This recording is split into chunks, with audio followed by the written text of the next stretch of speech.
So with this, the general idea is that this is actually testing out digital blue line ink from a Procreate piece that I did for another zine submission, and then print it off on an 11 by 17 piece.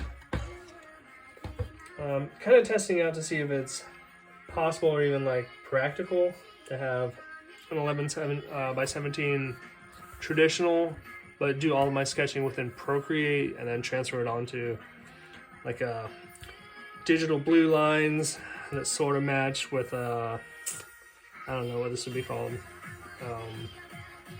the margins for a page. The overall idea being that like I would sketch it out in Procreate, print it off, and then do traditional inking and any detail work, and then rescan it in, remove the blue line digitally, and then at the end of this I would have basically a completed piece without having to do...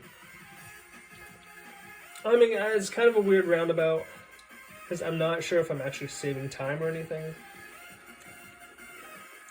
Let me see if I can pull up the digital piece. But it is kind of cool to have this compared to the original, because the original is pretty small.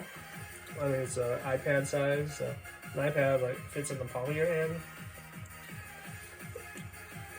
Let's see if I can find it. Fortunately, like with a lot of my stuff right now, my art room is getting kind of out of control. Alright, so we have the original iPad piece right there. And then it's converted into, I basically take the sketch layer, print it off 11 by 17, and then it's a blown up size, so that when I actually complete this or finish it, I'll have something that I could sell for $100 pretty easy. I could frame it and put it on a wall and say, hey look, I drew that, it would be pretty cool. There's some detail work in the original piece that will be kind of a hassle to recreate. So we have like, let's see if I can see it. There's a stippling on the helmet, which I'm not particularly excited to try to recreate, but I'm gonna do it anyways. And then this pattern on the back of, I think Senshi's should be his walk, his shield. Otherwise, it's like fairly straightforward. It would be cool to try and track down some tones so that I could try and do like the sandals and then some bracers down there as tones. But I don't know, we'll see. As part of doing this, I like to switch between different works at times. So I start out my drawing session with kind of quick warm-ups, little sketches here and there. And then, like today, I was working on the rest of Saturday FM. This is page 5, so page 5 of 5. I have 2 more panels to ink out. This might be kind of faint and hard to see, but I do have blue line pencil in place for the designs of what's actually going to be there. This is going to be a panel that'll have just kind of miscellaneous images like some of the other panels I've had before. Let's see, this is a pretty good example of compositionally what it'll be similar to, but I haven't done that on this page specifically. Then we have the nice 5G tower. That might be the first time I've seen 5G towers drawn before, but if you're big into conspiracy and stuff, there was a moment where people were wondering, is COVID caused by 5G? Is this like some weapon tech from China that's zapping everybody's brains and making people go crazy? Is it causing bird migration to change? I just remember my brother talking about some pretty weird stuff, and so that'll stick in the back of my head for a while. I wanted to put it in there because the Saturday FM is a strip that deals with quote-unquote conspiracy, and a lot of kind of other strange ideas. That's kind of a dubious category, but I'm hoping to explore more within this comic. But as I was working, I will kind of move between spots, so I don't necessarily go linearly. Like I did this yesterday, and then this was the day before. I did the pencil, just regular pencil, and then some of the blue line throughout the week. Earlier today I did the shouting mouth.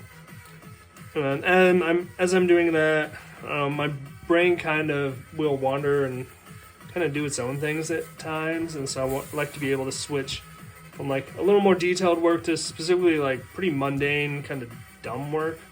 So in this case, it would be like filling blacks.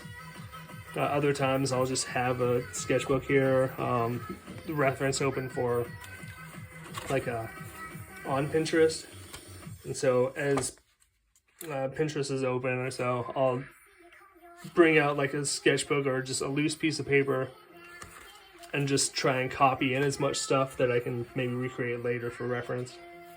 There's no real rhyme or reason as to why I do it this way. It's just kind of how things have just been working out. Maybe it'll change in the future. I mean, ideally, my whole process will speed up, and so I'm not spending as much time trying to complete these pages. But I am coming down to the end of doing page 5 of Saturday FM. I have the 5-page strip due at the end of the month. After the traditional inking and everything's in place, I take it into...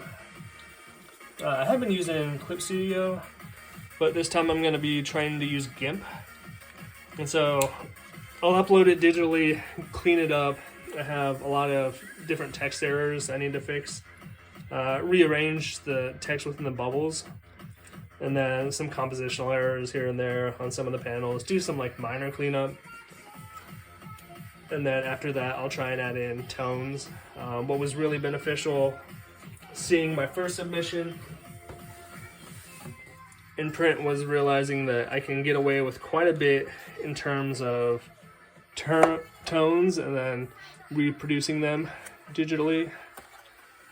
And so, like looking at like this top panel here, I actually think I did a pretty good job on the tones, because I think in this one I more or less just assign like specific percentages to just different elements and filled them in almost like the material. But then I had stuff like this bottom panel, which I wasn't particularly happy with, where I tried to do tones on Mario's face, but then also render it with ink and then erase portions.